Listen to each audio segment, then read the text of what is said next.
Jamás, en mis 35 años de docencia, había sentido esta mezcla de decepción y desconcierto.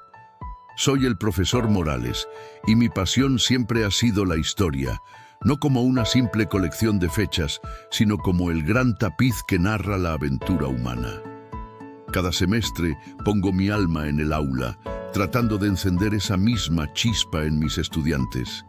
Para mí, el examen final no es una tortura, es la culminación de nuestro viaje juntos, una oportunidad para que demuestren que han aprendido a pensar, a conectar ideas, a construir un argumento propio. Este año, el tema era fascinante, el impacto de la imprenta en las revoluciones europeas. Un tema denso que exige análisis, no solo memoria. Les di todas las herramientas, todas las fuentes. Debatimos en clase hasta quedarnos sin voz. Estaba convencido de que vería ensayos brillantes, llenos de perspectivas únicas. La fecha de entrega llegó. Me preparé mi taza de café, me senté en mi viejo sillón de cuero, el mismo donde he corregido miles de exámenes, y abrí el primer archivo. El ensayo era impecable, demasiado impecable. Una prosa pulcra, una estructura perfecta, argumentos sólidos, pero carecía de alma. No había una voz personal, no había un titubeo, una reflexión genuina. Era robótico. Abrí el segundo. La misma sensación. La redacción era casi idéntica en su estructura y tono. El tercero, el cuarto, el quinto. Era como leer el mismo ensayo una y otra vez, con ligeras variaciones. Un sudor frío empezó a recorrer mi espalda. No podía ser. ¿Coincidencia? Imposible. Eran más de 30 ensayos y la gran mayoría compartían un estilo extrañamente homogéneo, una elocuencia artificial, una perfección que no sonaba humana y mucho menos a la de un estudiante de 21 años. Empecé a buscar frases específicas en internet y ahí estaba. Bingo. No aparecían en Wikipedia ni en blogs académicos, pero al introducirlas en varios detectores de inteligencia artificial, la alarma se disparó. Contenido probablemente generado por IA. Alta probabilidad de texto sintético. El corazón se me encogió. No era plagio en el sentido tradicional. No habían copiado de un compañero o de un libro. Habían delegado su pensamiento. Habían externalizado el núcleo mismo del proceso educativo a un algoritmo. La tarea no era escribir un ensayo perfecto, era aprender a pensar. Y habían fallado estrepitosamente. Me levanté de golpe, el café se derramó sobre mis notas. Caminé de un lado a otro de mi estudio, tirándome del pelo. ¿A esto hemos llegado? ¿A que una máquina piense por nosotros? ¿Dónde queda el esfuerzo, la satisfacción de conectar dos ideas por primera vez, la lucha por encontrar la palabra exacta? ¿Dónde queda la humanidad en la educación? Sentí una oleada de ira, pero debajo de ella una profunda tristeza. No estaba enojado con ellos por intentar hacer trampa, sino por lo que se estaban haciendo a sí mismos. Se estaban negando la oportunidad de crecer, de desarrollar su propia mente. Estaban cambiando el oro del pensamiento crítico por el latón de una respuesta instantánea y vacía. Me senté de nuevo, derrotado. Miré la pila de exámenes digitales en mi pantalla. Ya no eran trabajos de estudiantes, eran artefactos de una era extraña, una era de eficiencia sin esfuerzo, de conocimiento sin comprensión. Me pregunté si mis métodos, mi pasión por el debate socrático y el análisis profundo se habían vuelto obsoletos. ¿Soy yo un dinosaurio aferrándome a un mundo que ya no existe? Esa noche no dormí. Pensé en mis propios profesores, en cómo me desafiaron y me empujaron a ser mejor. Pensé en la alegría de ver a un estudiante, a lo largo de los años, encontrar su propia voz intelectual. ¿Se está perdiendo todo eso? A la mañana siguiente, entré a la sala de profesores con ojeras y el alma por los suelos. Mis colegas me vieron y supieron que algo andaba mal. Les conté lo sucedido. Algunos se encogieron de hombros. Bienvenido al futuro, Morales. Otros compartieron mi horror. Uno de ellos me dijo, el problema no es la herramienta, es cómo se usa. Quizás debamos enseñarles a usarla éticamente. Y ahí, en medio de mi desesperación, encontré una pequeña luz. Quizás mi papel ya no es solo enseñar historia. Quizás ahora, más que nunca, mi deber es enseñar a ser humanos en un mundo cada vez más artificial.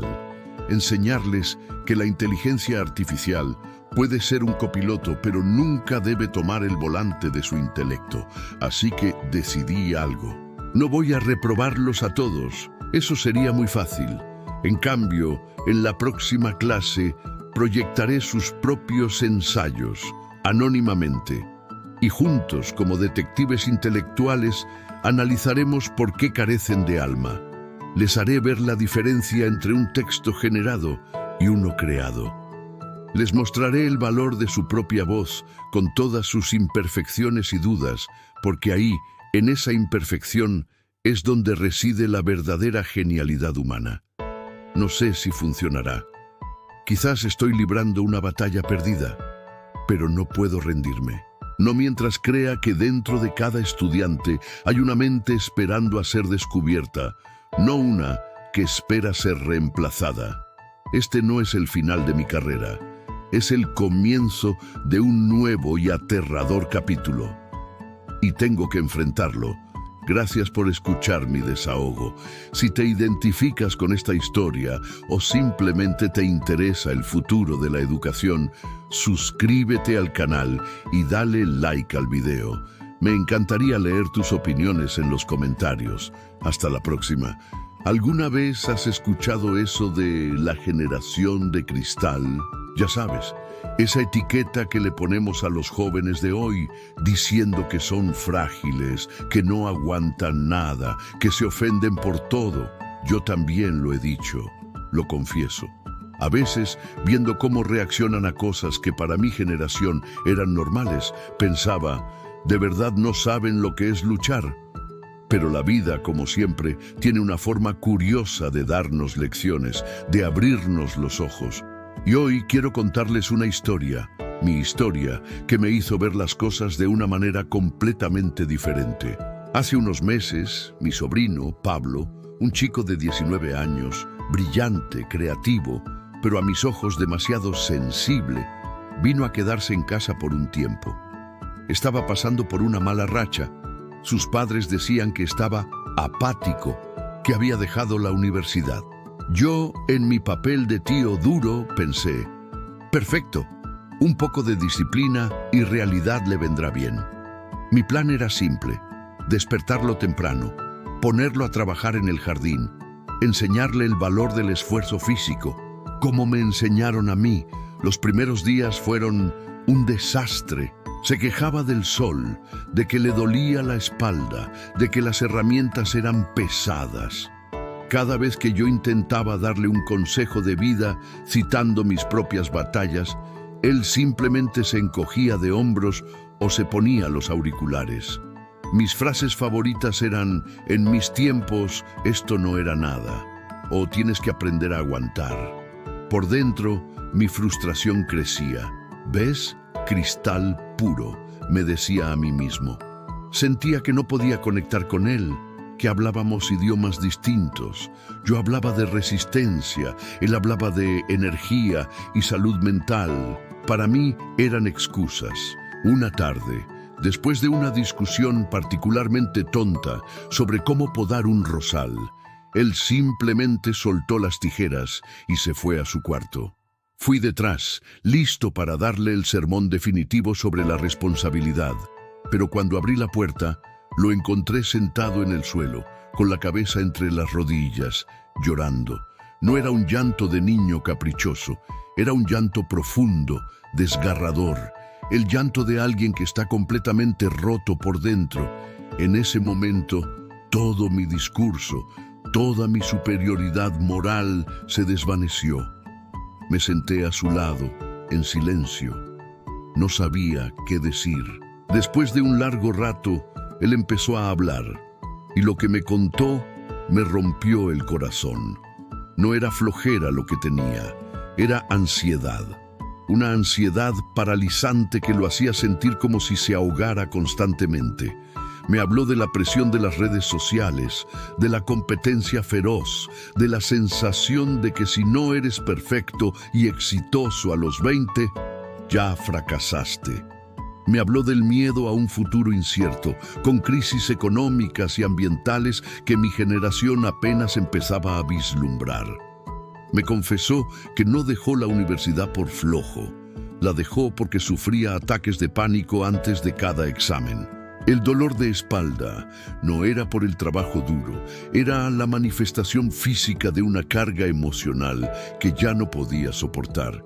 Su sensibilidad no era debilidad, era una empatía tan grande hacia los problemas del mundo que a veces lo aplastaba. No se ofendía por todo, simplemente estaba pidiendo a gritos un poco de respeto y comprensión en un mundo que a menudo se siente hostil. Me di cuenta de lo ciego que había estado. Yo veía su comportamiento a través del filtro de mis propias experiencias, de mi propia lucha. Mi mundo era más simple. Trabaja duro, aguanta y saldrás adelante. Pero su mundo es infinitamente más complejo. Ellos no solo tienen que luchar contra las dificultades económicas como nosotros, tienen que luchar contra la sobreinformación, la comparación constante, la presión de una identidad digital perfecta y una incertidumbre sobre el planeta que nosotros nunca conocimos a su edad. Nosotros luchamos batallas visibles, físicas. Ellos luchan batallas invisibles, mentales. Y esas, a veces, son las más duras de todas. No son más débiles, son diferentes. Su fortaleza no reside en aguantar en silencio, como nos enseñaron a nosotros. Su fortaleza reside en su valentía para hablar de sus sentimientos, para pedir ayuda, para establecer límites y decir, esto me hace daño. Se atreven a cuestionar sistemas que nosotros simplemente aceptamos. ¿Y saben qué? Eso no es fragilidad. Eso es una valentía enorme. Es fácil llamar a alguien de cristal cuando no entendemos su lucha. Es fácil juzgar desde la comodidad de nuestra experiencia pasada. Pero el mundo ha cambiado. Las presiones han cambiado. Las herramientas para sobrevivir también deben cambiar. Quizás no necesitan nuestra dureza, sino nuestra sabiduría combinada con su sensibilidad. Quizás no necesitan que les digamos cómo aguantar, sino que les escuchemos cuando dicen que no pueden más. Desde esa conversación, mi relación con Pablo cambió por completo. Dejé de intentar arreglarlo y empecé a escucharlo. Lo acompañé a buscar ayuda profesional. Celebramos sus pequeños logros, como salir a caminar sin sentir ansiedad. Descubrí a un joven increíblemente resiliente, pero con una resiliencia diferente a la mía, una resiliencia emocional. Ahora, él está volviendo a encontrar su camino, a su ritmo, y estoy increíblemente orgulloso de él. Esta experiencia me enseñó una lección de humildad. Esa generación de cristal no está rota. Simplemente refleja con una claridad dolorosa las grietas de nuestro mundo. En lugar de criticar su supuesta fragilidad, quizás deberíamos preguntarnos qué estamos haciendo como sociedad para que nuestros jóvenes se sientan así. Quizás la paciencia que necesitan de nosotros es, en realidad, una oportunidad para que nosotros mismos aprendamos a ser más humanos, más empáticos, más comprensivos. Así que la próxima vez que te sientas tentado a usar esa etiqueta, detente un momento. Intenta mirar más allá. Intenta escuchar. Quizás descubras, como yo, que debajo de esa supuesta fragilidad hay una fuerza y una valentía que podrían, de hecho, cambiar el mundo para mejor. No son de cristal, son el espejo en el que debemos mirarnos. Gracias por escuchar mi historia hasta el final. Si te ha hecho reflexionar o te sientes identificado, déjame un comentario. Me encantaría leer tu perspectiva. Y si te gusta este tipo de contenido, no olvides suscribirte y darle a la campanita para no perderte nada. Nos vemos en el próximo video.